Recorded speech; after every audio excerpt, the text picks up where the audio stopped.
সরকারের কথা বাংলাদেশ সরকারের কথা আহ্বান থাকবে আমাদের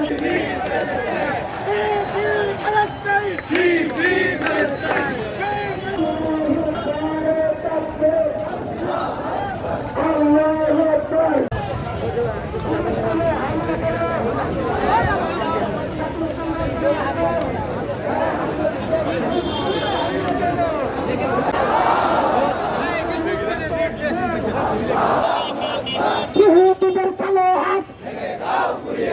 ভেঙে দাও ঘুরিয়ে দাও ইহুদিদের কালো হাত ইসরায়েলের কালো হাত জিন্দাবাদ জিন্দাবাদ